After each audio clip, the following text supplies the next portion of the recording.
முரளிதரன் சென்னையிலேருந்து நம்மளோட இணைஞ்சிருக்காங்க. அவங்களோட ஞானத்தை நம்ம இந்த ஞான தமிழ் செஷன் யூடியூப் சேனல்ல கேட்டுக்க போறோம்.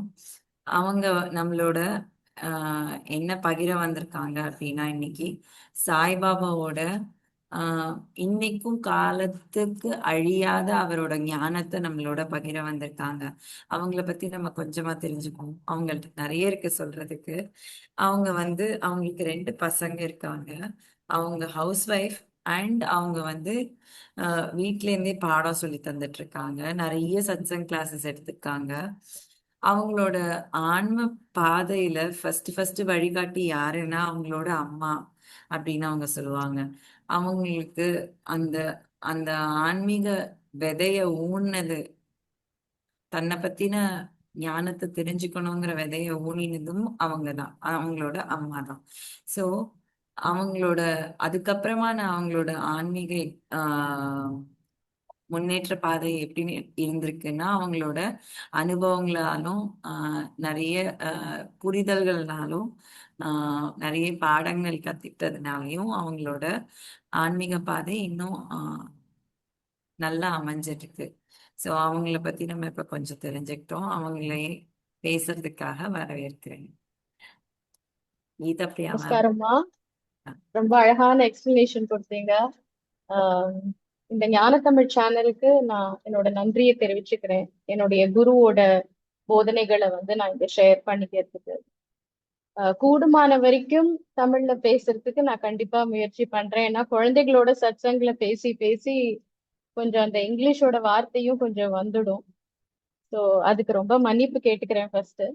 என்னால முடிஞ்ச வரைக்கும் நான் தமிழ்ல பேசுவேன். அண்ட் பாபாவோட போதனைகளை பத்தி பேசுறது இப்போ ஒரு பெரிய பாக்கியமா நினைக்கிறேன். அதுக்கு ஞான தமிழ் சேனலுக்கு ரொம்ப ரொம்ப நன்றி. பாபாவோட போதனைகள் நிறைய இருக்கு.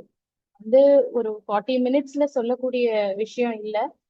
ஆனா என்னால முடிஞ்ச வரைக்கும் பாபா என்னுடைய மனசுல இருந்து என்ன சொல்லணும்னு நினைக்கிறாரோ அதை கண்டிப்பா என்னால முடிஞ்ச அளவுக்கு நான் உங்களுக்கு எல்லாம் சொல்றேன். பாபாவோட கடந்த கால வாழ்க்கை, அதாவது அவரோட பால்ய பருவம் பத்தி நமக்கு அவ்வளவான தகவல்கள் இல்ல. அவர் ஷீரடி வந்ததுக்கு அப்புறம் நிறைய தகவல்கள் இருக்கு. ஆனா அவரோட பால்ய பருவத்துல அவர் என்ன பண்ணார், அவன் அம்மா அப்பா யாரு, அதெல்லாம் நமக்கு கிடையாது. 1854 அவர் ஷிரடி வந்தார். அதுக்கப்புறம் ஒரு 3 வருஷம் அவர் மறைஞ்சு போய் திருப்பி ஷிரடிக்கு வந்துட்டு மகா சமாதி வரைக்கும் ஷிரடியிலேயே தான் இருந்தார். அவர் ஒரு 20 வயசு பையனா ஷிரடி வரும்போது அவர் ஒரு ஒரு வேப்ப மரத்து கீழே உட்கார்ந்திருந்தார். அப்போ அங்க ஒரு கோவில் பூசாரி, அவர் பேரு மஹல் சாபத்தின் பேரு. அவர் ஒரு ஆன்மீகாளர் அண்ட் ரொம்ப தன்மையானவர். அவர் திடீர்னு சுவாமி அவ்வளவு சின்ன பையனை அவர் முகத்துல அவ்வளவு தேஜஸ். இப்ப எப்படி ஒரு இரும்பு துண்டு காந்தத்தை பார்த்த உடனே தானே போய் ஒட்டிக்குமோ, அந்த மாதிரி ஒரு பூரண பரபிரம்மத்தை. ஏன்னா அந்த பரபிரம்மத்திலேருந்து வந்தவங்க தான் நம்ம. சோ அந்த பூரண பரபிரம்மத்தை நம்ம பார்க்கும்போது தானே அந்த ஒரு அட்ராக்ஷன் வரும். அந்த ஈர்ப்பு வரும்போது அவரை பார்த்த உடனே வாங்க சாயி அப்படின்னு கூப்பிடுறது. ஏன்னா அவரோட பேர் தெரியாது. மகள் சாபதி வச்ச பேரு தான் சாய். பாபாக்கு பேரே தெரியாது யாருக்குமே. இது இது நமக்கு என்ன புரிய வைக்கிறதுனா, அவரோட ஒரு மிகப்பெரிய தன்மையை புரிய வைக்கிறது. என்னன்னா அவருக்கு அகங்காரமே கிடையாது. செல்ஃப்லெஸ்னஸ். அவருக்கு பேர் இல்ல. அவர் எந்த ஊர் வந்திருக்காரு நமக்கு தெரியாது. அம்மா அப்பா தெரியாது. அவர் எதுவுமே சொல்லல. அவர் குருவை பத்தி மட்டுமே சில வார்த்தைகளை நம்ம கிட்ட சொல்லியிருக்காரே தவிர அவருடைய அம்மா அப்பா, அவர் பிறந்த இடம், அவர் பேர் எதுவுமே தெரியாது. அவருக்கு கொடுத்த பெயர் சாய்பாபா. சாயின்னு அவர் கூப்பிட்டதுல இருந்து எல்லாருமே அவரை சாயின்னு கூப்பிடுவோம். அதுக்கப்புறம் சாய்பாபா அப்படிங்கிற பேர் ஆயிடுது. பாபா போதனைகளை சொன்னார்னு சொல்லதை விட வாழ்ந்து காமிச்சாருன்னு தான் சொல்லணும். ஏன்னா போதனைகள்ங்கிறது பெரிய பெரிய வியாக்கியானங்கள், பெரிய புஸ்தகத்துல இருந்து படிச்சு சொல்ற ஒரு விஷயம், அந்த மாதிரி எதுவுமே பாபா எந்த மந்திரமும் யாருக்கும் சொல்லல. எந்த பெரிய பெரிய போதனைகள், சமஸ்கிருத ஸ்லோகங்கள் அந்த மாதிரி எல்லாம் யாருக்குமே சொல்லல. அவர் எப்படி வாழணும்னு அப்படியே வாழ்ந்தே காமிச்சார். அவருடைய தன்மை என்ன அப்படின்னா, நிறைய தன்மைகள் இருக்கு. ஃபர்ஸ்ட் தன்மை அகங்காரம் இல்லாத தன்மை. அதுக்கு முதல்ல எடுத்துக்காட்டே அவருடைய பேர், ஊர் எதுவுமே நமக்கு தெரியாது. அவர் எல்லாரையும் அனுமதிச்சார். அவர் ஒரு மசூதியில தான் இருந்தார். எல்லாரையும் அனுமதிச்சார். அவரோட தர்பார்ல எல்லாரும் வருவா. அவரோட தர்பார்ல மனிதர்கள் மட்டும் இல்ல, அவரோட தர்பார்ல பூனை எல்லாமே, ஒரு ஒரு நாயிலேந்து காக்காலேந்து எல்லாருமே சமமாக மதிக்கப்படவர்கள். அந்த அவரோட தர்பார்னா எல்லாருக்கும் சமமான ரெஸ்பெக்ட் அவர் கொடுத்தார். அதனாலதான் இன்னைக்கும் ஷீரடி போனான்னா ஒரு குதிரைக்கு கூட ஒரு சமாதி இருக்கும், புலிக்கு சமாதி இருக்கும். ஏன்னா அவர் யாரையுமே அவர் பார்த்தது அவங்களுக்குள்ள இருக்கிற அந்த லைட்டை மட்டும்தானே தவிர, அந்த எனர்ஜி, அந்த டிவைன் எனர்ஜியை மட்டும்தானே தவிர, மத்தபடி அவங்க என்ன நிறம், என்ன ஜாதி, என்ன மதம், அதெல்லாம் அவர் பார்க்கவே இல்லை. அப்படிதான் அவர் வாழ்ந்து காமிச்சார். அது அவர் வாயால சொன்னதை விட அவர் வாழ்ந்தே எல்லாருக்கும் காமிச்சிட்டு போயிட்டார். அண்ட் அவருடைய இரக்க மனப்பான்மை, சகிப்புத்தன்மை, இதெல்லாம் அவருடைய தன்மைகள். அவருக்கு ரொம்ப சேவை பண்ணது யாருன்னா, ஒரு பாபுஜி ஷிண்டேன்னு சொல்லிட்டு ஒரு குஷ்டரோகி அடியவர் அவருக்கு இருந்தார். இன்ஃபேக்ட் அவர் மேல அப்படியே ஒழுகின்றே இருக்குமா, அவர் மேல ஒரு ஒரு ஒரு ஒரு இந்த வந்தாலே ஒரு நாற்றம் ஒண்ணு வரும். ஆனா அதெல்லாம் பாபா பொருட்படுத்தவே இல்லை. இந்த நாத்தம், இந்த வாசனை, இது எல்லாமே ஒரு இந்திரியங்களுக்கு கட்டுப்பட்ட ஒரு விஷயம். ஒரு பரபிரம்மத்துக்கு அது அது ஒரு விஷயமே இல்லைன்னா அது உடம்பு சம்பந்தப்பட்ட விஷயம், அது ஆத்மா சம்பந்தப்பட்ட விஷயமே இல்லை. அதனால அவருக்கு அந்த நாத்தமே தெரியல. அவர்தான் ஃபுல் சர்வீஸும் அவர்தான் பாபாக்கு நிறைய அவர்தான் பண்ணியிருக்காரு. அண்ட் அவருக்கு அவ்வளவு பொறுமை பாபாக்கு. இதுக்கு ஒரு எடுத்துக்காட்டு உண்டு. நானாவலின்னு சொல்லிட்டு ஒருத்தர் இருந்தார். அவரை எல்லாரும் பைத்தியம்னு சொல்லி அந்த கிராமத்துல ஒதுக்கி வச்சிருந்தா. ஆனா பாபா மேல அவருக்கு ரொம்ப அன்பும் பக்தியும் உண்டு. ஆஹ் எப்படிப்பட்ட ஒரு அன்புன்னா, ஒரு முரட்டுத்தனமான அன்பு உண்டு. பாபா ஒரு பரபிரம்மங்கிறது அவரால் ஐடென்டிஃபை பண்ண முடிஞ்சது. ஆனா ஒரு வாட்டி பாபாவோட உட்கார்ந்து இருக்கிற ஒரு ஆசனத்துக்கு அவர் கேட்டார், நான் உட்காரணும் அப்படின்னு. பாபா ஒண்ணுமே சொல்லல. அவர் அதுக்கு வழிவிட்டு நானாவலி கொஞ்ச நேரம் உட்கார்ந்துட்டு அதுக்கப்புறம் எழுந்து திரும்ப பாபா உட்கார சொன்னார். அதுக்கெல்லாம் அவர் எந்த ஒரு ரியாக்ஷனுமே கொடுக்கல. அவர் அதை வெல்கம் பண்ணார். இன்னொரு ஒரு எடுத்துக்காட்டு என்ன அப்படின்னா, ஜவஹர் அலின்னு சொல்லிட்டு ஒரு ஒரு முகமதிய குரு மாதிரி ஒருத்தர் வந்தார். அவர் குரான்லாம் நொகனெல்லாம் சொல்லுவார். அப்போ அவர் இவரை பாபாவை தன்னுடைய சிஷ்யன் அப்படின்னு சொல்லி சொன்னார். அப்போ பாபாக்கு அதனால எந்த ஒரு கோபமோ அதெல்லாம் வரவே இல்லை. சிஷ்யன்னு சொன்னதுதான் தாமதம். அவருக்கு அத்தனை சேவையும், அந்த ஜவஹர் அலியே ஒரு குருவா எடுத்துட்டு எல்லா சேவையும், ஒரு ஒரு ஒரு சிஷ்யன் என்ன குருவுக்கு சேவை பண்ணுவாரோ அத்தனை சேவையும் அவர் பண்ணார். இன்ஃபேக்ட் அவர் பின்னாடி அவர் எந்தெந்த இடத்துக்கெல்லாம் கூப்பிட்டாரோ அதெல்லாம் பாபா அவரோடயே போனார். இன்ஃபேக்ட் ஷீரடி ஜனங்களுக்கு ரொம்ப கொஞ்சம் கோவம் அவர்கிட்ட போய், நீங்க திரும்பி ஷீரடிக்கே வரணும், நீங்க இந்த மாதிரி இங்க தனியா இருக்கிறது எங்களுக்கு கஷ்டமா இருக்குன்னும் போது, அப்ப கூட ஷீரடி ஜனங்களை சமாதானப்படுத்தி, இல்ல அவர் கோச்சுப்பார், என்னால என் குருவை விட்டு வர முடியாது, என்ன சிஷ்யர்னு சொல்லியிருக்கார், அந்த கடமையை நான் செய்யணும் அப்படின்னு சொல்லி திரும்ப அவர் இவரோடையே ஷிரடிக்கு அப்புறம் இன்னொரு ஒரு குருவால, இல்ல ஜவஹர் அலி இன்னும் கொஞ்சம் தெரிஞ்சுக்க வேண்டியது இருக்கு அப்படின்னு சொன்ன உடனே அவரே தன்னுடைய இந்த மாதிரி நம்ம நடந்துட்டோமேன்னு வருத்தப்பட்டு அந்த ஊரை விட்டு போய் கொஞ்ச நாள் கழிச்சு, கொஞ்சம் வருஷம் கழிச்சு பாபாவை திரும்ப பார்க்க வரும்போது, பாபாக்கு நமஸ்காரம் பண்ணி தான் பண்ணது தப்புன்னு பாபா கிட்ட கேட்ட போது கூட பாபா எந்த விதமான அவமரியாதையும் அவருக்கு பண்ணல.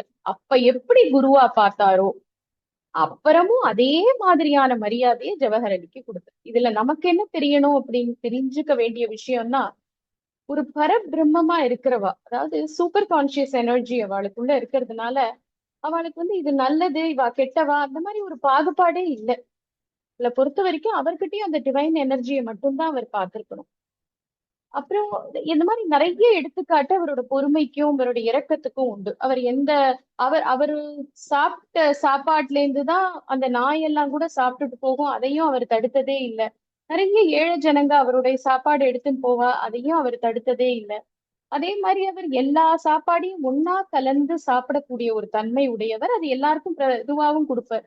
அதுக்கு ஒரு ஒரு இதுவும் ஒரு எக்ஸ்பிளனேஷனும் அவர் ஒருத்தருக்கு கொடுத்தாரு. என்ன அப்படின்னா, அந்த மாதிரி எல்லாத்தையும் சாப்பிடும்போது நமக்கு எல்லா விதமான ஹாப்பினஸ், அதாவது ஒரு சந்தோஷம் வரும், ஒரு துக்கம் வரும், வாழ்க்கையில எல்லாத்தையும் சமமா பார்க்கிற ஒரு தன்மை வரணும் அப்படிங்கிறதுக்காக இந்த ஒரு டெஸ்ட்ங்கிறத ஒருத்தருக்கு எக்ஸ்பிளனேஷன் கொடுத்ததாக நமக்கு எழுதப்பட்டிருக்கு அவருடைய சரித்திரத்துல.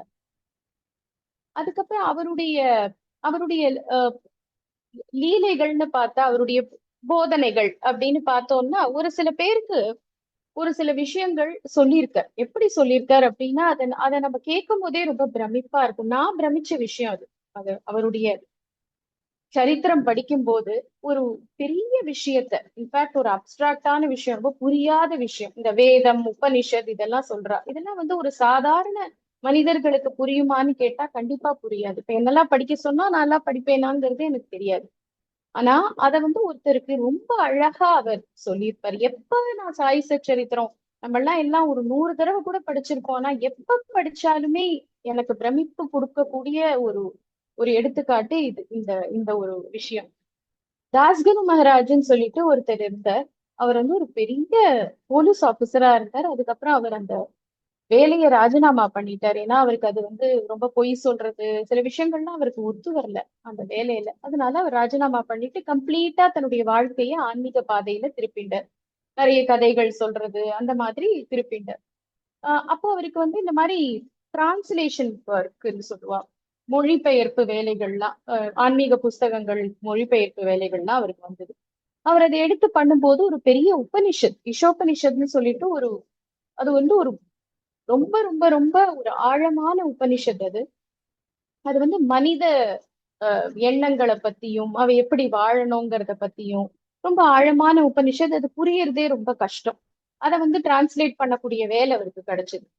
அப்போ அவர் பண்ணிட்டார், அந்த வேலையை பண்ணிட்டார். ஆனா அவருக்குள்ள ஒரு திருப்தி இல்லை. நம்ம புரியாமையே பண்ணிட்டோம், நம்ம இன்னும் கொஞ்சம் புரிஞ்சுக்கணும், நமக்கு சரியா புரியலையே, நம்ம யாரை கேட்டா புரியும் அப்படின்னு சொல்லி அவர் யோசிக்கும் போது அவர் என்ன பண்றதுன்னு தெரியல. அப்ப பாபா, சரி பாபா தான் இதுக்கு நம்ம பாபாவை தவிர வேற யாராலையுமே இதை புரிய வைக்க முடியாதுன்னு ஷிரடிக்கு போய் சுவாமியை கேட்கிறார். இந்த மாதிரி எனக்கு இந்த மாதிரி ஒரு வேலை கிடைச்சது, ஆனா நான் செஞ்சுமே எனக்கு பிரயோஜனம் இல்லை, ஏன்னா எனக்கு திருப்தி இல்லை, நான் புரியாமையே ஏதோ நான் பண்ணிட்டேன், எனக்கு நீங்க தான் புரிய வைக்கணும். அங்க இருக்கிறவங்க எல்லாம் நினைச்சாங்க, ஓ பாபா இப்ப பெரிய கதையெல்லாம் சொல்ல போறாங்க அப்படின்னு சொல்லி ஆஹ் நினைச்சாங்க. ஆனா அப்படியெல்லாம் எதுவுமே நடக்கவே இல்லை. அவர் வந்து ஆஹ் ரொம்ப ரொம்ப சிம்பிளா, ரொம்ப சிம்பிளா ஒரே வார்த்தை சொன்னாங்க. என்ன அப்படின்னா, ஆஹ் நீ வந்து விலேபார்லேன்னு ஒரு இடத்துக்கு போ. அங்க வந்து காக்கா வீட்டுல ஒரு வேலை செய்யற பொண்ணு இருப்பா. அந்த பொண்ணு உனக்கு இந்த உபநிஷத்தை புரிய வச்சிருவா. அங்க இருக்கிறவங்க எல்லாம் சிரிச்சாங்க, என்னது ஒரு வேலை செய்யற பொண்ணு எப்படி புரிய வைக்க முடியும் அப்படின்னா. தாஸ்கனுக்கு மட்டும் ரொம்ப நம்பிக்கை. நம்ம குரு ஒரு விஷயம் சொன்னாருன்னா அதுல நிறைய அர்த்தம் இருக்கும், சோ கண்டிப்பா எனக்கு வந்து கண்டிப்பா ஒரு நல்ல மாற்றம் இருக்கும் அங்க போனான்னு சொல்லி அவர் நம்பி போவார். அங்க அவர் உள்ள இருக்கும்போது ஒரு பாட்டு சத்தம் ஒண்ணு கேட்கறது. அப்போ அந்த பாட்டு சத்தம் யார் பாடுறா அப்படின்னு உள்ள போய் பார்க்கும்போது ஒரு ஒரு பொண்ணு, ஒரு சின்ன பொண்ணு, ஒரு வேலை செய்யற பொண்ணு பாடிட்டு இருக்கா. அதாவது ஒரு புடவை டிசைனை பத்தி அழகா பாடிட்டு இருக்கா, ரொம்ப அழகான குரல்.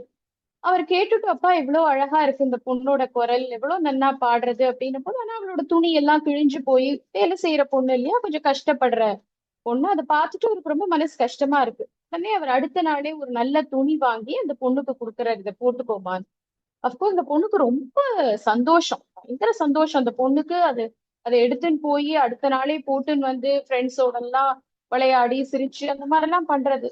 அவருக்கும் அதை பார்த்துட்டு ரொம்ப சந்தோஷம், இந்த மாதிரி ஒரு சந்தோஷமான விஷயம் நடக்கிறது அப்படின்னு. அடுத்த நாளே திரும்பவும் அந்த துணியை வந்து உள்ள வச்சுட்டு அவ சாதாரண பழைய ட்ரெஸ்ஸே போட்டுட்டு அவ திருப்பி வந்து அந்த வேலையெல்லாம் செய்யறா, அதே சந்தோஷத்தோட. சோ அவருக்கு அப்பதான் ஒரு விஷயம் புரியுறது, ஓ இஷோபனிஷத்துல இததான் சொல்லியிருக்கா. என்னன்னா, கஷ்டமும் சரி, அந்த ஏழ்மையான நிலைமையும் சரி, அவளுக்கு ஒரு நல்ல துணியும் சரி, ரெண்டுமே பிரபஞ்சம் அவளுக்கு கொடுத்தது. அத ரெண்டுமே அவ ஒரே கண்ணோட்டத்தோட பாக்குற. ஏழ்மை நமக்கு இருந்துட்டேன்னு அவ சோகமும் படல, தன்னுடைய வாழ்க்கை இன்னொருத்தரோட அவ வந்து ஒப்பிட்டு பார்க்கல. ஐயோ அவளுக்கு இது இருக்கே நமக்கு இது இல்லையே, இன்னைக்கு இந்த புடவை கிடைச்சிருக்கே நாளைக்கு நமக்கு இது கிடைக்குமா, இது நிலைச்சு நிக்குமா அப்படிங்கிற சந்தேகங்கள்லாம் அவளுக்கு இல்லவே இல்லை. லிவிங் இன் த பிரசன்ட்னு சொல்லுவோம். அதாவது அப்பத்திக்கு சந்தோஷம் ஒண்ணு வருதா, அத சந்தோஷத்தை அனுபவிக்கிறோமா, அதோட அவ்வளவுதான். அதுக்கப்புறம் வரக்கூடிய இப்ப இது இப்படி நடக்குமா அப்படி, அப்ப லிவிங் இந்த பிரசன்ட்ங்கிற விஷயமே போயிடும். அதுதான் அந்த உபநிஷத்துல அவ்வளவு அழகா கொடுத்திருக்கா. சமநிலையான மனசு. எப்படி இருந்தாலும், கஷ்டம் வந்தாலும் அதை ஒரே மாதிரி எடுத்துக்கிறது. ஒரு ஒரு ஒரு துக்கம் வந்தாலும் ஓகே, அந்த துக்கம்ங்கிறது கொஞ்சம், துக்கத்துக்கும் கொஞ்ச நாள் தான், சந்தோஷத்துக்கும் கொஞ்ச நாள் தான். எது வந்தாலும் அந்த சமநிலையான மனசு இருக்கணும். பிரபஞ்சம் நமக்கு எது கொடுக்கறதோ அதை நம்ம அக்செப்ட் பண்ணிட்டு போனோம் அப்படின்னா நமக்கு எப்பவுமே மனசு சந்தோஷமாவே இருக்குங்கிறத அந்த வேலை செய்யற பொண்ணு தாஸ்கனுக்கு புரிய வச்சுட்டா. இது நான் ஏன் இத பிரமிப்பா இருக்கு அப்படின்னு சொல்றேன்னா, இத பார்க்க பார்க்க இந்த மாதிரி ஒருத்தரால ஒரு எக்ஸ்பிளனேஷன் கொடுக்க முடியுமா? இதே பாபா ஒரு பெரிய சமஸ்கிருத ஸ்லோகத்தை சொல்லி ஒரு பெரிய வியாக்கியானம் பண்ணியிருந்தார் அப்படின்னா, அது எனக்கு நமக்கெல்லாம் புரிஞ்சிருக்குமான்னு எனக்கு தெரியாது. இப்ப நம்ம ஒரு விஷயம் சொல்றோம். அது சொல்லும் போது இவங்க சொல்றாங்க, இவங்க இந்த மாதிரி வாழ்வாங்களான்னு நமக்கு தெரியாதே அப்படின்னு நம்ம நினைப்போம் இல்லையா? ஆனா நம்ம கூட சக மனிதர் யாரோ ஒருத்தர் அதே மாதிரி வாழறார் அப்படின்னா நமக்குள்ள ஒரு ஊந்துதல் இருக்கும். அவ வாழறா அந்த மாதிரி, அப்ப நம்மளும் அந்த மாதிரி வாழ முடியும் அப்படிங்கிற ஒரு எண்ணம் வரும். சோ அதை படிக்கும் போது எனக்கு அதுதான் தோணுது. எப்பவுமே எனக்கு ஒரு கஷ்டம் வரும்போது நான் திரும்ப திரும்ப திரும்ப அதை போய் படிப்பேன். படிக்கும் போது எனக்குள்ள யாரோ ஒருத்தர் இந்த மாதிரி வாழ்ந்திருக்கா, கஷ்டப்பட்டிருக்கா, அதை அக்செப்ட் பண்ணிட்டு இருக்கா, அப்படியே அவங்களால சந்தோஷமா இருக்க முடியுதுன்னா நம்மளாலையும் முடியும். சோ இதை பாபா ரொம்ப அழகா இந்த கதையில எடுத்து காட்டினாரு. இன்னொரு விஷயம் எனக்கு ரொம்ப ரொம்ப பிரமிப்பை கொடுக்கக்கூடிய ஒரு விஷயம் சாய் சச்சரித்திரத்துல நான் ரொம்ப சந்தோஷப்பட்ட விஷயம். நானான்னு சொல்லிட்டு அவருக்கு ஒரு அன்பர் ஒருத்தர் இருப்பார். ஆனா ரொம்ப பாபா கிட்ட ரொம்ப ஆப்தம். நிறைய விஷயங்கள் பாபாட்ட கேட்டு தெரிஞ்சுப்பார். அப்ப அந்த நானா ஒரு வாட்டி அவருக்கு காலை அமுக்கி விட்டுட்டு இருக்கும் போது, ஒரு சேவை ஏதோ பண்ணிட்டு இருக்கும் போது, எல்லாரும் அவரை நமஸ்காரம் பண்றதுக்கு வரும்போது ஒரு ஒரு இஸ்லாமிய பெண்மணியும் நமஸ்காரம் பண்றதுக்கு வர, அவ தன்னுடைய முகத்தை மூடிட்டு இருப்பா இல்லையா? அப்ப அந்த முகத்தை திரைய விளக்கும் போது அவளுடைய அந்த ஒரு ஒரு அழகை பார்த்து நானாக்கு ஒரு சின்ன சலனம்னு கூட சொல்ல மாட்டேன், ஐயோ அழகா இருக்காளேங்கிற ஒரு எண்ணம் வந்துடுச்சு. அப்போ பாபா பக்கத்துல இருக்காரேன்னு சொல்லிட்டு அவருக்கு ஒரு அவமான எண்ணம். சே, நாம இப்படி நினைக்கலாமா அப்படின்னு சொல்லி அவர் அப்படி சட்டுன்னு எழுந்திருக்கும் போது பாபா அப்படியே அவரை உட்கார வைக்கிறார். உட்கார வச்சு, பரவாயில்ல நானா, பரவாயில்ல, அதனால என்ன, ஏதோ வந்துருத்தோ, அதுக்காக நம்மள கஷ்டப்படுத்திக்க வேண்டாம். இப்படி இந்த மாதிரி ஒரு எண்ணம் வரும்போது அந்த எண்ணத்தை நம்ம வேற மாதிரி மாத்திக்கலாம். அப்பதான் ஒரு விஷயம் சொல்றாரு. சிந்தாங்கிறது, சிந்தனைங்கிறது ஓடிண்டே இருக்கும். சிந்தனையை நிறுத்தவே முடியாது நம்மளால. ஆனால் அந்த சிந்தனைக்கு என்ன தீனி போடுறோங்கிறது ரொம்ப முக்கியம். இந்த சிந்தனைக்கு நீ என்ன மாதிரி ஒரு விஷயத்த காமிக்கிற. இப்போ நம்ம பாக்குறது, கண்ணு, காது கேட்கறது, அதெல்லாம் வச்சுதான் அந்த சிந்தனையே ஓடுறது. நம்ம எதை பாக்குறோமோ அதை சிந்திக்கிறோம். சோ நம்ம என்ன பார்க்க போறோம், என்ன கேட்க போறோம், என்ன எதை பத்தி பேச போறோம், இதெல்லாம் தான் சேர்த்து சிந்தனையா வருது. அப்போ நம்ம பாக்குற விஷயத்தையே நல்லபடியா பார்த்துட்டா சிந்தனைகளும் நல்லபடியா இருக்கும். சோ நீ உன்னோட சிந்தாக்கு நல்ல விஷயத்த குடிப்ப. இந்த மாதிரி ஒரு எண்ணம் வந்தது, ஆஹா அழகா இருக்காளே, அதுல தப்பு கிடையாது. அழகா இருக்கான்னு சொல்றதுல தப்பு இல்லை. அந்த எண்ணம் அதோட நின்னா கரெக்ட். சரி, அந்த எண்ணத்தை எப்படி நம்ம ஒரு ஒரு ஒரு நல்ல எண்ணமா மாத்திக்கலாம், ஒரு டிவைன் திங்கிங்கா எப்படி மாத்திக்கலாம்னா, ஆஹா இவ இவ்வளவு அழகா இருக்காளே, இவளை படைச்ச அந்த பிரபஞ்சம், அந்த ஒரு பிரபஞ்ச சக்தி எவ்வளவு அழகான விஷயங்களை நம்மள சுத்தி படைச்சிருக்கு. அப்போ நமக்கு எல்லாத்தினுடைய அழகும் கண்ணுல தெரியும். அது என்ன மாதிரி விஷயமா இருந்தாலும் அந்த அழகு கூட நம்ம கண்ணுக்கு தெரியும். அது ஒரு பிரபஞ்சம், அது ஒரு டிவைன் எனர்ஜியா நமக்கு தெரியும் அப்படிங்கிறத அவர் நானாக்கு சொல்லியிருப்பார். இது எனக்கு ரொம்ப பிடிச்ச விஷயம். ஏன்னா நம்ம எவ்ரி டைம் மெடிடேஷன்ல, தியானத்துல உட்காரும் போது அந்த சிந்தனை விடாம ஏதோ ஒரு விஷயம் நினைச்சுட்டே இருக்கு, ஓடிட்டே இருக்கு. அந்த சிந்தனையை எப்படி நிறுத்தலாம் முடியாது சிந்தனை. ஆனா அது அப்படியே ஓடட்டோன்னு விட்டுட்டும் நல்ல விஷயங்களை வேணா அந்த சிந்தனைக்கு நம்ம கொடுக்கலாம். கொஞ்சம் கொஞ்சமா அதை கட்டுப்படுத்தி சிந்தனை இல்லாத தன்மையை கொண்டு வரலாம். முதல் எடுத்த உடனே சிந்தனைகளை நிறுத்துறதுங்கிறது நடக்காத விஷயம். அவர் ரொம்ப நடைமுறை ஆன்மீகத்தை அவர் சொல்லி கொடுத்துட்டு போனார். இன்னொரு விஷயம் அதுல தெரியக்கூடிய விஷயம் என்னன்னா, நம்மளுடைய குரு முன்னாடி நம்ம எந்த விதமான பொய்யான முகமுடியும் போட வேண்டாம். அததான் இந்த விஷயம் நமக்கு உணர்த்துறது. அவர் பொய்யா நம்ம எதுவுமே மனசுல நினைச்சும் பிரயோஜனம் இல்லை. ஏன்னா இந்த குரு, இந்த ஸ்பிரிச்சுவல் கைடுன்னு சொல்லுவோம், இந்த ஆன்மீக குரு எல்லாருமே நம்மளை வழி நடத்துறதுக்காக தான் வரா. அவகிட்ட நம்ம நல்ல பேர் வாங்கணும், கெட்ட பேர் வாங்கணும், அதெல்லாம் எதுவுமே இல்லை. நல்ல பேரு கெட்ட பேருக்கெல்லாம் ஒண்ணுமே இல்லை.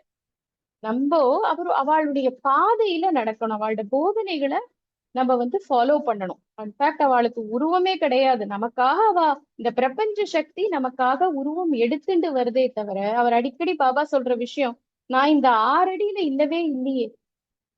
ஒரு அன்பருக்கு ஒருத்தருக்கு அவங்க வீட்டுல நிறைய பிரிவுகள் அவருக்கு, அவர் வாழ்க்கையில உடைஞ்சு போயிட்டார். அப்ப பாபா ஒரு இடத்துக்கு அவர் அனுப்புறாரு. அனுப்பி நீ அங்க போ. பாபா விட்டுட்டு போக அவருக்கு விருப்பமே இல்லை. பாபா நானே மனசு உடைஞ்சு போயிருக்கேன், என்ன இப்படி நீங்க வேற எங்கேயோ அனுப்புறீங்க? இல்ல, நான் காரணமா தான் சொல்றேன். நீ அங்க போய் தியானம் பண்ணு, இங்க தியானம் பண்ணாத, அங்க போய் தியானம் பண்ணு. அப்போ அங்க அவர் ரொம்ப தூரம், ஷிரடியில இருந்து அது கொஞ்சம் தூரம். அங்க போய் அவர் தியானம் பண்ணும்போது அவர் கண்ணை திறந்து பாக்குறாரு, பாபாவோட உருவம் இங்கேருந்து வான அளவுல உயர்ந்திருக்கு.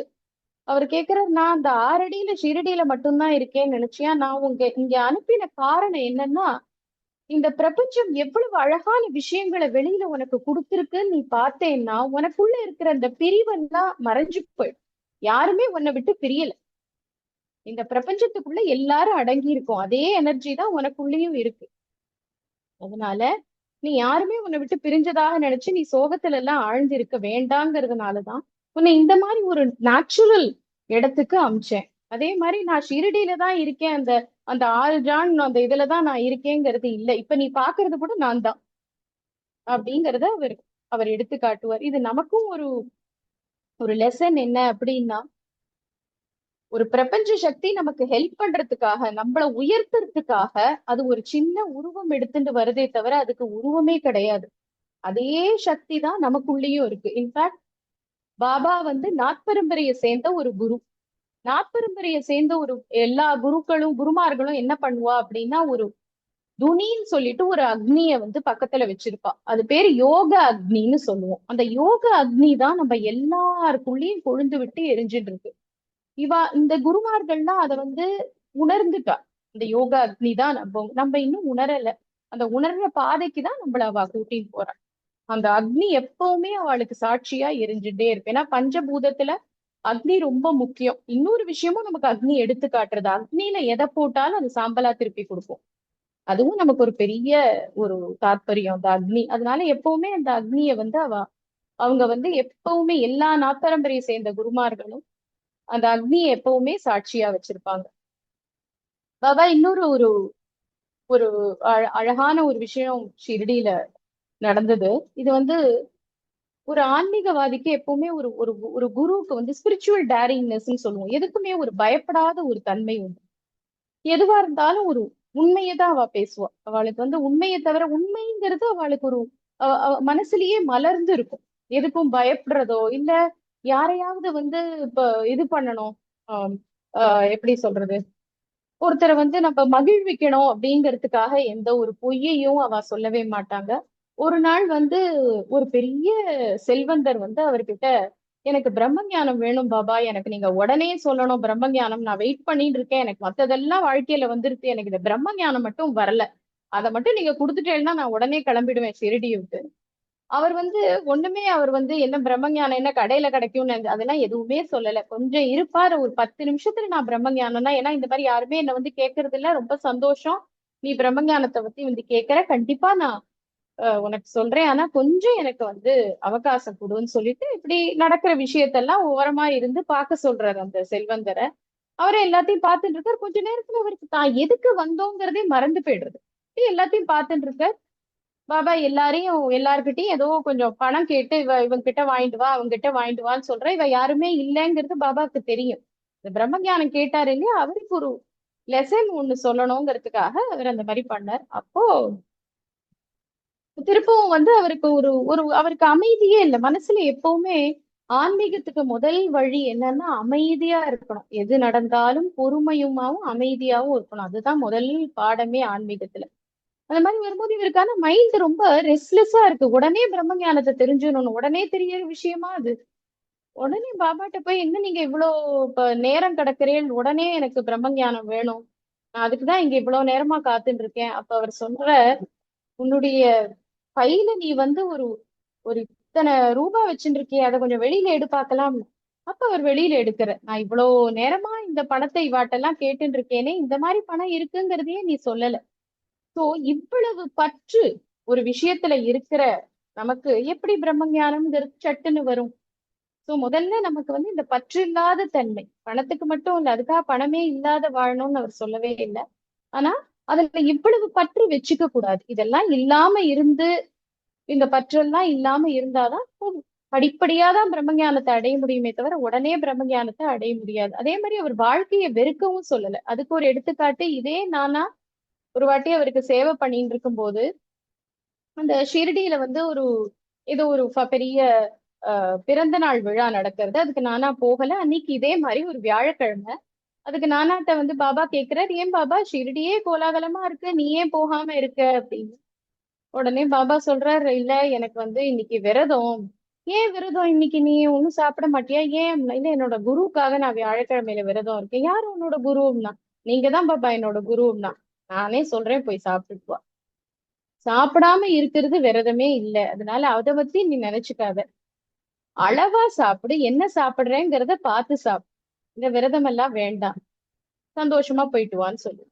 So அவர் எப்பவுமே சொல்ற ஒரு விஷயம், வாழ்க்கையை வெறுத்து ஓடிடாதீங்க, வாழ்க்கையில இருங்கோ, என்ன இருக்குங்கிறத, எது பிரபஞ்சம் கொடுத்தாலும் அத சந்தோஷமா அனுபவிங்க. அது கஷ்டமா இருந்தாலும் சரி, சுகமா இருந்தாலும் சரி, எல்லாமே அதனுடைய வாழ்வு கொஞ்ச நாளைக்கு தாங்கிறத நீங்க புரிஞ்சுட்டேன்னா, உங்களுக்கு எல்லா கஷ்டம் வந்தா, எல்லாருக்கும் கஷ்டம் வரும், எல்லாருக்கும் சந்தோஷமும் வரும்.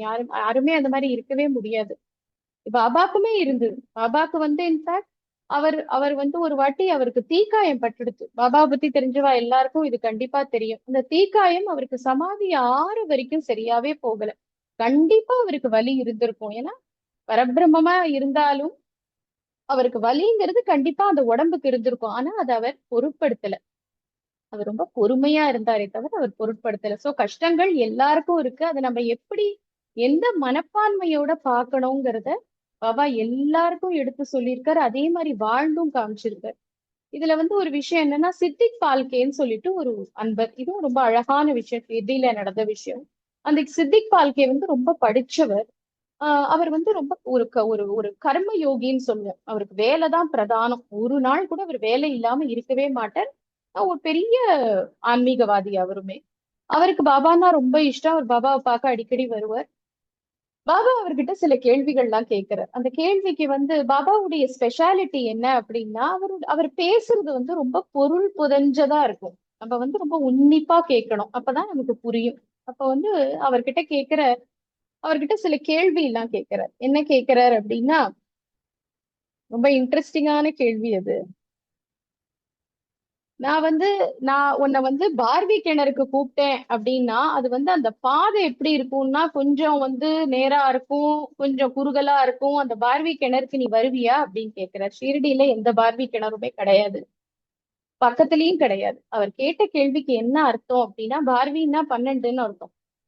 12 விஷயங்கள் அவர்கிட்ட கேட்டார். 12 விஷயம் என்ன அப்படின்னா, வைராக்கியம், பாகுபாடின்மை, சுயநலமின்மை, அகங்காரமின்மை, அமைதி, கட்டுப்பாடு, பொறுமை, போரும் என்கிற மனசு, நம்பிக்கை, நல்ல கூட்டு, மனத்தின் மௌனம், தியானம். இதெல்லாம் தான் அவர் வந்து பால்கே கிட்ட கேட்டது. இந்த 12ம் நீ எனக்கு கொடுப்பியா அப்படின்னு கேட்டார். அதுக்குதான் அந்த பார்வி கிணறு பத்தி அவர் சொன்னார். அதுக்கு பால்கே கொடுத்த பதில் என்ன? அவர் ஒருத்தர்கிட்ட கேள்வி கேட்கிறார் அப்படின்னா, கண்டிப்பா அவருக்கு அந்த ஞானத்தை கொடுத்துட்டு தான் கேள்வியே கேட்பார். அப்ப அந்த பால்கே சொன்னார், எவ்வளவு கஷ்டமா இருந்தாலும், ரொம்ப கஷ்டம், இந்த 12த்தை நம்ம ஈஸியாலாம் அச்சீவ் பண்ணிட முடியாது.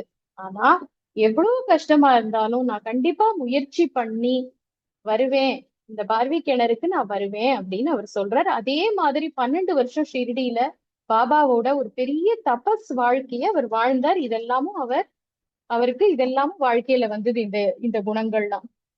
இன்னொரு கேள்வி என்ன கேட்டாருன்னா, எனக்கு 40,000 ரூபாய் வந்து 4 தவணைகள்ல கொடுக்க முடியுமா அப்படின்னு கேட்டார். இந்த 40,000த்துக்கும் ஒரு கணக்கு உண்டு, ஒரு அர்த்தம் உண்டு. அது என்ன அப்படின்னா, இந்த 4ங்கிறது மனசு, புத்தி, அகம், சித்தா. இத வந்து சுவாமி கேட்டிருக்கார், என்கிட்ட கொடுத்துரும் இத. அந்த முதல் பூஜ்ஜியத்துக்கு என்ன அர்த்தம் அப்படின்னா, நம்மளுடைய நமக்கு சரீரங்கள் இருக்கு இல்லையா, ஸ்தூல சரீரம், காரண சரீரம், சூக்ஷ்ம சரீரம், மூணு பாடிஸ் இருக்கு, 3 பாடின்னு சொல்லுவோம். அந்த 3 சரீரத்தையும் சுவாமி வந்து என்கிட்ட கொடுத்துருவோம் அப்படின்னு கேக்குறாரு. இந்த 2வது பூஜ்யத்துக்கு என்ன அர்த்தம் அப்படின்னா, நமக்குள்ள 3 குணங்கள் இருக்கு. சத்துவ குணம், ரஜஸ்னா அந்த கோபம் வர குணம், தமோனா அந்த லேசினஸ், அந்த ஒரு சோம்பேறித்தன்மை. அந்த 3 குணங்களுமே ஒருத்தர்கிட்ட உண்டு. ஒரு ஒரு நேரத்துல அது வெளிப்படும். அந்த 3 குணங்களையுமே சுவாமி கேட்டுடுறாரு. 3வது பூஜ்யம் வந்து நம்மளுடைய இந்திரியங்கள், பஞ்ச இந்திரியம், ஞான இந்திரியமும் சரி, கை கால், அந்த கண்ணு மூக்கு, இது எல்லா இந்திரியங்களும் கேட்கிறார். இந்த மாதிரி அவர் கேட்கும்போது 4வது பூஜ்யத்தை விட்டுட்டேனே, 4வது பூஜ்யத்துக்கு நம்ம கிட்ட 6 தீய பகை சக்தி இருக்கு. ஆசை, கோபம், பேராசை, மயக்கம், கர்வம், இதெல்லாம் 6 தீய சக்திகள். அதையும் சுவாமி கேட்டு விடுறாரு. இதெல்லாம் நீ எனக்கு கொடுப்பியா, அதாவது 40,000 ரூபாய் 4 தவணைகள்ல கொடுப்பியா அப்படின்னு கேக்குறாரு. வாழ்க்கை அதை விட ஒரு படி அதிகமா போய் 40,000 என்ன பாபா, நான் 40 லட்சம் கூட கொடுத்துடுறேன். அவர் இன்னும் 2 சைஃபர் சேர்த்தே போட்டுட்டார். அதுக்கு என்ன அர்த்தம்னா, பூரண சரணாகதி. இது மட்டும் இல்ல பாபா, என்கிட்ட என்னென்ன இருக்கோ அந்த அத்தனை அகங்காரத்தையும் நான் உங்க காலடியிலேயே வச்சுடுறேன். பிகாஸ் எனக்கும் உங்களுக்கும் எந்த ஒரு வேறுபாடுமே இருக்கக்கூடாது. பாபா அடிக்கடி சொல்ற விஷயம், உங்களுக்கும் எனக்கும் ஒரு திரை இருக்கு, அந்த திரையை கிழிச்சு எரிஞ்சிட்டோம்னா நம்ம 2 பேரும் முகம் பார்த்துக்கலாம் அப்படின்னு சொல்லுவார். அதுக்கு அர்த்தம் என்ன அப்படின்னா, நமக்குள்ள எந்த பாகுபாடுமே இல்லை, நம்ம 2 பேருமே ஒண்ணுதான். இந்த குரு சிஷ்ய பாவம் அப்படிங்கிறதே கொஞ்ச நாள் வரைக்கும் தான். அப்புறம் குருவும் சிஷ்யனும் ஒன்னா ஆயிடுவா. ஏன்னா நமக்கு வந்து இந்த ரியலைசேஷன் வந்துரும், அவாகிட்டேந்து வந்த சக்தி தான் நம்ம, the divine energy, the light just come from the universe, அந்த பிரபஞ்சத்திலேந்து வந்த சக்தி நம்போங்கிறத நம்ம ரியலைஸ் பண்ணிட்டோம்னா அவளுக்குள்ள எந்த ஒரு பாகுபாடுமே நம்ம பார்க்க மாட்டோம். சரி, இதெல்லாம் வந்து பாபா சொன்ன ஒரு சில விஷயங்கள். ஒரு ஒரு பாட்டி கிட்ட, ஒரு பாட்டி வந்து கேக்குறா அவர்கிட்ட, நீங்க வந்து எனக்கு மந்திர உபதேசம் பண்ணாம நான் சாப்பிட மாட்டேன் அப்படின்னு. அவ ஒரு 5 நாள் சாப்பிடாமயே இருக்கா. பாபாக்கு என்ன பண்றதுன்னு தெரியல. பாபா கூப்பிட்டு சொல்றாரு, இங்க பாருமா, நீ எனக்கு அம்மா மாதிரி, நீ இப்படி சாப்பிடாம இருந்தா எனக்கு கஷ்டமா இருக்கு. ஏன்னா என்னுடைய குரு எனக்கு எந்த உபதேசமும் பண்ணல, மந்திர உபதேசம். 2 தாம்மா எனக்கு சொல்லி கொடுத்தார். அதை நான் உனக்கு சொல்லி கொடுக்குறேன். ஒண்ணு பொறுமை, இன்னொன்னு நம்பிக்கை. இந்த 2 விஷயம்தான் எனக்கு சொல்லி கொடுத்தார். இதைதான் நான் இன்னி வரைக்கும் வாழ்க்கையில கடைபிடிக்கிறேன். பொறுமையா எல்லாத்தையும் ஏத்துக்கிறது, இன்னொன்னு ஆழ்ந்த நம்பிக்கை. இந்த பிரபஞ்சம் எது எனக்கு கொடுத்தாலும் அது எனக்கு நல்லதுக்காக தான் கொடுக்கும், அது எப்படியுமே அது நல்லதுலதான் முடியுங்கிற நம்பிக்கை. இந்த 2 விஷயம் என் குரு எனக்கு கொடுத்தது. அவர் இந்த என்னுடைய குரு இந்த பிரபஞ்சத்துல அடங்கி இருக்க இந்த பிரபஞ்சமே என்னுடைய குரு தான்.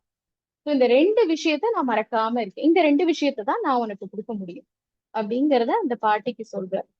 இதெல்லாம் சுவாமி சொன்ன போதனைகள், கொஞ்சமான போதனைகள் தான். நான் சொன்னது வந்து ரொம்ப ரொம்ப ஷார்ட், ஏன்னா ஷார்ட் பீரியட் ஆஃப் டைம். சரி, என் வாழ்க்கையில இது எப்படி சாத்தியம்? இப்ப நான் இவ்வளவு தூரம் சொல்றேன், இப்ப என் வாழ்க்கையில பாபா எப்படி வந்தார் அப்படின்னா, கொரோனா டைம்ல வந்தார். சின்ன வயசுல இருந்தே, இப்ப நான் முதல்ல என்னை பத்தி அவங்க சொல்லும் போது, என்னோட அம்மா தான் எனக்கு முதல் குரு. அப்போ அம்மாவாலதான் எனக்கு எல்லாமே தெரியும். ஆன்மீகம்னா என்ன, குரு கிட்ட எப்படி இருக்கணும், அவர் பண்ண விஷயங்கள் எங்க அம்மாவை பார்த்துதான் நான் கத்துண்டேன். அப்ப அம்மா முன்னாடில இருந்தே பாபா கிட்ட கூட்டின்னு போனாலுமே, முதல் ரொம்ப வாழ்க்கையில வந்தது அவருடைய தியானம், அவருடைய விஷயங்கள் நிறைய எனக்கு தெரிய வந்தது கொரோனா சமயத்துலதான். நிறைய விஷன்ஸ் வரும். அந்த விஷன் மூலமா அவர் நிறைய விஷயங்கள் உணர்த்தியிருக்காரு, இப்படிதான் பண்ணணும். ஒரு தியானம்னு பண்ணும்போது நம்ம அதை வந்து இப்ப இன்னைக்கு பண்ணணும்னு தோணும், நாளைக்கு வந்து திடீர்னு ஏதோ ஒரு டயர்டா இருக்கும், இல்ல வேற ஏதாவது வேலை வந்துரும். அந்த மாதிரி எல்லாம் இல்லாம, அந்த சோம்பேறித்தனமே இல்லாம கரெக்டா அந்த ஒரு விஷயம் எடுத்துட்டோம் அப்படின்னா அதை வந்து பீரியாடிக்கலா பண்ணணும்னு சொல்லி கொடுத்தது பாபா தான். சோ அதெல்லாம் அந்த கொரோனா சமயத்துல அவர் வந்து எனக்கு கொடுத்த விஷன்ஸ். சோ அவர் வாழ்க்கையில வந்துட்டாரே, நமக்கு இனிமே வாழ்க்கை அப்படியே ரொம்ப பிரமாதமா இருக்கு, நமக்கு கஷ்டங்களே வராது, இல்லவே இல்லை. எப்பவுமே நம்ம ஒரு விஷயத்தை எடுத்துக்கிறோம் அப்படின்னா, பிரபஞ்சம் வந்து நம்மள நிறைய சோதனைக்கு ஆட்படுத்தும். நம்மள வேதனைக்கு ஆட்படுத்தணுங்கிறதுக்காக அந்த சோதனைகள்லாம் வரதில்லை. நம்ம எந்த அளவுக்கு, இப்போ நம்ம ஒரு குழந்தைக்கு டெஸ்ட் கொடுக்குறோம், எதுக்கு கொடுக்குறோம், அந்த குழந்தையை கஷ்டப்படுத்தணும்னா இல்ல, அந்த குழந்தை எந்த அளவுல இருக்குன்னு அந்த குழந்தையும் தெரிஞ்சுக்கும். அப்பதான் அந்த குழந்தையால முன்னேற முடியும். அதுக்கு தான் அந்த டெஸ்ட் எல்லாம் கொடுப்போம்.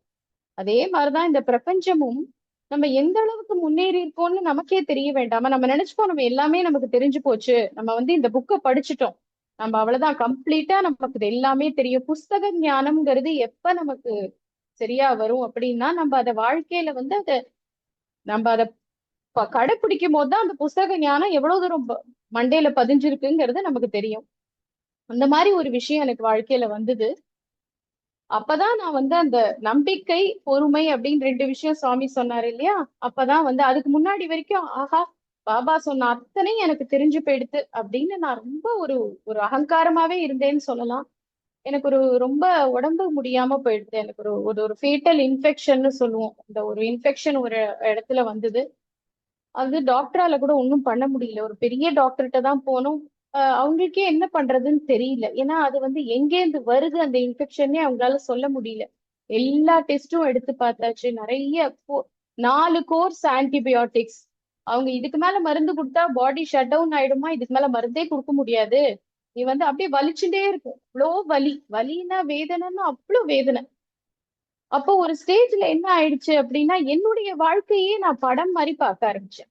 எனக்கு எந்த ஒரு இதுவுமே இல்லை. இது இது நம்ம கையில இல்ல. இது வந்து பிரபஞ்சம் எனக்கு கொடுத்திருக்கிற ஒரு ஒரு சோதனை காலம். இத வந்து நான் பொறுமையா இருந்துதான் பார்க்கணும். முதல்ல கொஞ்சம் கஷ்டமா தான் இருந்தது. அதுக்கப்புறம் அந்த வலி கூட எனக்கு மறைஞ்சு போச்சு. வலி இருந்துட்டே தான் இருக்கும் உடம்புல. ஆனா அந்த வலியும் மீறி நான் என்னுடைய வேலைகளை செய்ய ஆரம்பிச்சேன். என்ன, ஏன்னா எனக்கும் 2 குழந்தைகள் இருக்கு, குடும்பம் இருக்கு. என்னால அப்படி உட்கார முடியாது. அது இன்ஃபெக்ஷன் இருந்தாலும் பரவாயில்ல அப்படின்னு சொல்லி என்னோட வேலைகளை செய்ய ஆரம்பிச்சேன். அதுக்கப்புறம் கொஞ்ச நாள் அந்த வலி இருந்ததே, அந்த வலி பின்னாடி இருந்திருக்குமா இருக்கும். அந்த பொறுமைங்கிற ஒரு விஷயம் ஒரு நாள் கண்டிப்பா பிரபஞ்சம் ஒரு விஷயம் நமக்கு உனக்கு கொடுக்கறது அப்படின்னா அது எடுக்கவும் எடுக்கும். அது வரைக்கும் நம்ம பொறுமையா இருக்கணும். பொறுமையா இருந்ததுல அது தானே சரியாவும் போச்சு. அப்பதான் அந்த நம்பிக்கையும் பொறுமைக்கும் உண்டான உண்மையான இது என்னங்கிறது அப்பதான் எனக்கு புரிஞ்சுது. கொஞ்ச நாள் வரைக்கும் கண்டிப்பா இருந்தது. அதே மாதிரி பாபா வந்து எப்பவுமே சொல்ற விஷயம் என்ன அப்படின்னா, உன்னுடைய கர்மாவை வந்து நான் எந்த ஒரு மிராக்கிள் மூலமா எல்லாம் கரைச்செல்லாம் கொடுக்க மாட்டேன். எந்த ஒரு குறுக்கு வழியும் கிடையாது, ஷார்ட்கட்டே கிடையாது. இப்ப கர்மாவை நம்ம ஏதோ ஒண்ணு பண்ணிருக்கோம் அப்படின்னா அதை நம்ம அனுபவிச்சே ஆகணுங்கிறது அவரோட தாத்பரியம். அவர் இருக்கும் போதே ஒருத்தர் ரொம்ப கஷ்டப்படும் போது அவர் லெட்டர் எழுதினார் பாபாக்கு, எனக்கு வந்து ரொம்ப வலியா இருக்கு, என்னை வந்து நீங்க பேசாம என்ன நான் வந்து என்ன வாழ்க்கையே முடிச்சுக்கலான்னு இருக்கு அப்படின்னு அவர் எழுதியிருக்கும் போது, ஏன் அப்படி எல்லாம் பேசுற, நீ வந்து உடனே ஷீரடி கிளம்பி கிளம்பி வா, நம்ம உழைச்சு உன்னுடைய கர்மாவை தீக்கலாம். நான் எந்த மந்திரமும் பண்ணி உன் கர்மாவை தீக்கலான்னு அவர் சொல்லல, எந்த மிராக்களும் பண்றேன்னு அவர் சொல்லல. நம்ம உழைச்சு, அதாவது என்ன அர்த்தம் அதுக்கு அப்படின்னா, எப்பவுமே நம்ம குரு நமக்கு தோள் கொடுப்பார். சாஞ்சுக்கிறதுக்கு நான் ஒரு தோளா இருப்பேன், நான் உன் கையை எப்பவுமே புடிச்சுப்பேன். அந்த டிவைன் சப்போர்ட் இன்னைக்கும் இருக்கும். ஆனா நீ பொறுமையா நம்பிக்கையோட இருந்தா உனக்கு வந்த கஷ்டங்கள் தானே பனி போல விலகிடும் அப்படிங்கறத என் வாழ்க்கையில அவர் வந்து எடுத்து காமிச்சார். இது வந்து எனக்கு பெரிய ஒரு ஒரு ஒரு மாற்றம்னு சொல்லலாம் என்னுடைய வாழ்க்கையில. அந்த ஏன்னா உடம்பு சரியில்லாத நேரத்துல, அந்த வலியை அனுபவிக்கிற நேரத்துல நமக்கு எல்லாமே மறந்து போயிடும். இந்த ஆன்மீக விஷயங்கள் நம்ம படிச்சது, ஏன்னா அதுக்கு நானும் விதிவிலக்கே இல்லை. எனக்கு முதல்ல அந்த கஷ்டம் வரும்போதெல்லாம் இது இருக்கக்கூடாது, இது இருக்கக்கூடாது, இது இருக்கக்கூடாதுன்னு தான் மனசு சொல்லும். அதுக்கப்புறம் தான் கொஞ்சம் கொஞ்சமா கத்துட்டேன். என்னுடைய நெகட்டிவ் தாட்டே தான் எனக்கு என்னோட வாழ்க்கையில வந்து ஒரு பெரிய தப்பான விஷயத்த வந்துடுச்சு அப்படின்னு சொல்லி அதுக்கப்புறம் தான் நான் கத்துட்டேன். சோ நம்மளுடைய ஆன்மீக விஷயங்கள் எல்லாமே நம்ம படிக்கிறோம். நம்மளோட குரு நமக்கு நிறைய விஷயம் சொல்லிட்டு தான் இருக்காரு. பட் அது எப்ப நம்ம வந்து அதை நடைமுறைப்படுத்துவோம் அப்படின்னா, நமக்கு ஏதாவது ஒரு ஒரு சோதனை இந்த மாதிரி வரும்போதுதான் அந்த விஷயங்கள்லாம் நம்ம திரும்ப திரும்ப திரும்ப படிச்ச விஷயங்களை தியானம் பண்ணி பார்க்கணும். இதெல்லாம் நம்ம படிச்சிருக்கோம். வாழ்க்கைக்கு இந்த நடைமுறை ஆன்மீகத்தை எப்படி கொண்டு வர போறோம் அப்படிங்கறத நம்ம ஒரு தடவை பார்க்கணும். சோ எனக்கு வந்து ஸ்ரத்தா சபுரின்னு அடிக்கடி அவர் ஹிந்தியில சொல்லுவார். அதாவது ஆழமான நம்பிக்கையும் பொறுமையும், அந்த 2 விஷயம் எனக்கு சுவாமி பிராக்டிக்கலா நடைமுறையா கத்து கொடுத்தது எனக்கு உடம்பு சரியில்லாத நேரத்துலதான். அவருடைய கிரேஸ்ல இப்போ எனக்கு நல்லா ஆயிடுச்சு. ஸோ இத வந்து நான் ஒரு ஒரு நல்ல விஷயமா நான் உங்ககிட்ட ஷேர் பண்ணிட்டேன்.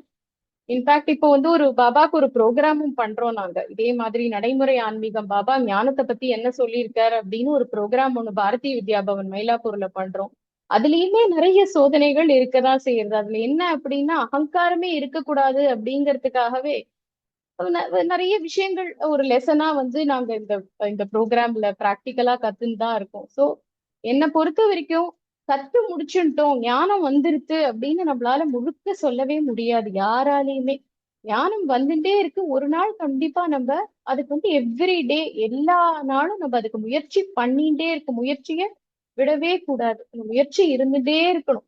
அவர் சொன்ன விஷயங்களை நம்ம திருப்பி திருப்பி திருப்பி திருப்பி மனசுல வந்து இப்ப இதை விட பெட்டரா எப்படி பண்ணலாம், இந்த மாதிரி ஒரு விஷயம் நம்ம வாழ்க்கையில நடந்திருக்கு, நம்ம இன்னைக்கு இந்த மாதிரி அதை ரியாக்ட் பண்ணோம், நெக்ஸ்ட் டே அடுத்த நாள் நம்ம இந்த மாதிரி விஷயம் வரும்போது அதை இதை விட எப்படி சரியா பண்ணலாம், நம்மளோட குரு இருந்திருந்தா இதை தானே அவர் சொல்லியிருப்பார் அப்படின்னு சொல்லி நமக்கு நாமே ஆத்ம விசாரம் பண்ணி நம்மள கரெக்ட் பண்ணிட்டே இருக்கணும்.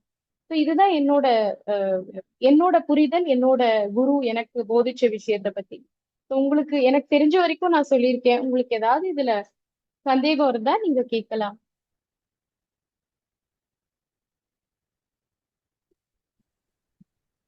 ரொம்ப ரொம்ப அருமையா சொன்னீங்க. பொன்மொழிகள் தான் சொல்லணும் நீங்க சொன்னது.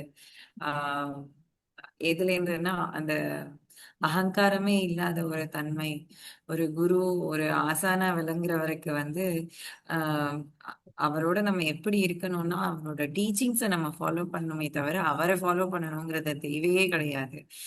அந்த ஒரு ஆசானா இருக்கிறவர் வந்து எல்லாரையுமே சமமா பார்ப்பாரு. அண்ட் அவங்களுக்கு வந்து துக்கமும் ஒண்ணுதான், சுகமும் ஒண்ணுதான். அவங்களுக்கு எல்லாமே ரெண்டுமே வந்து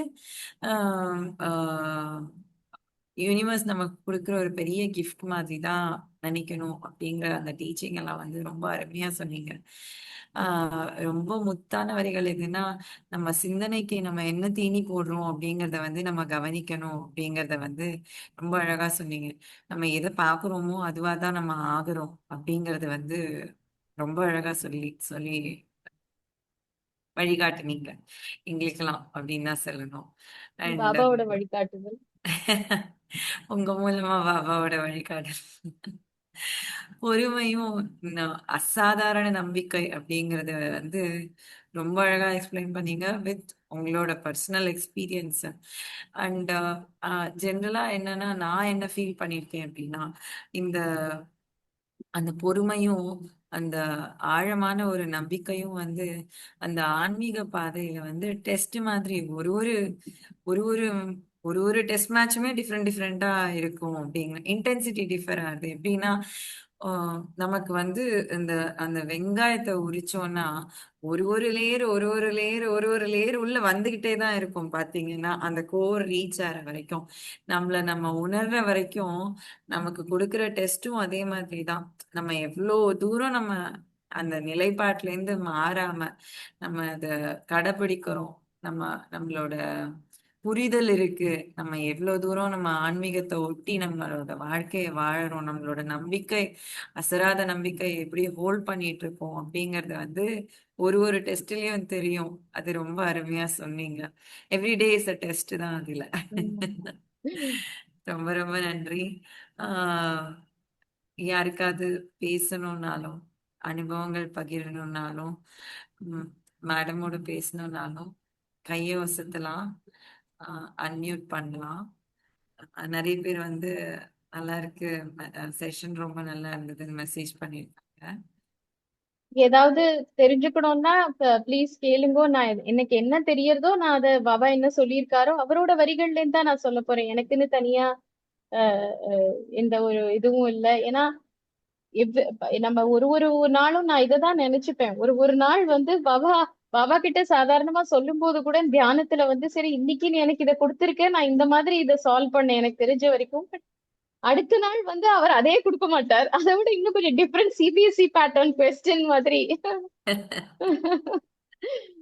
வேற விதமா கொடுப்பார். அதை வேற விதமா ஹேண்டில் பண்ணணும் அப்படின்னு சொல்லுவார். அந்த நிறைய விஷயம் இந்த மாதிரி இப்போ பீப்புள் மேனேஜ்மெண்ட் சொல்லுவோம். இப்போ மக்களோட சேர்ந்து நம்ம சில விஷயங்கள் செய்யும் போது ஆஹ் ஒரு சில பேருக்கு கோபம் வரும், ஒரு சில பேர் வந்து நம்மள வந்து ஏதாவது கொஞ்சம் இதுவா பேசலாம். அப்படி இருந்தா கூட நம்ம அதையுமே அமைதியா ஏத்துக்கணும்னு தான் பாபா சொல்லி. ஏன்னா அவர் அப்படிதான் அமைதியா ஏத்துங்க.